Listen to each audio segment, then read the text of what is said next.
23-21 2000 সিরিজের লোকো নিয়ে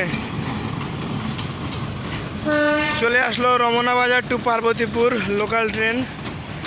রমনা বাজার, লালমনিরহাট, বুড়িমারি, পার্বতীপুর রেল জংশনের 4 নং প্ল্যাটফর্মে, বলা গেলে 5 নং প্ল্যাটফর্মে। 1 নম্বর প্ল্যাটফর্মে রয়েছে বাংলাবান্ধা, 2 নম্বরে রয়েছে তিতুমির, 3 নম্বরে রয়েছে রামসাগর, 4 নম্বরে কোনো ট্রেন নাই এবং 5 নম্বরে বর্তমানে এটি আসলো লোকাল ট্রেন।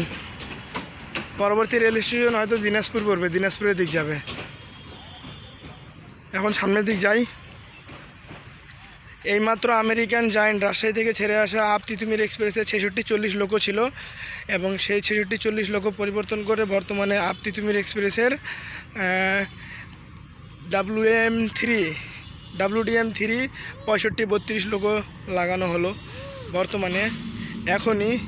এবং আপনারা সবাই দেখতে পারবেন ওই যে 1 নম্বর প্ল্যাটফর্মে রয়েছে বাবা, হয়তো বাবা আউট করলে তিতুমির আউট করবে একই সাথে। এবং পার্বতীপুর রেল জংশনে এখন বর্তমানে 4টি ট্রেন, বাংলাবান্ধা, তিতুমির এবং অপর 2টা সে ওই পাশে রইল, একটা রমনা আর একটা এটা তো করতোয়া শাটার ট্রেন, রামসাগর এক্সপ্রেসে 4টি ট্রেন বর্তমানে রয়েছে। 65-32 লোকো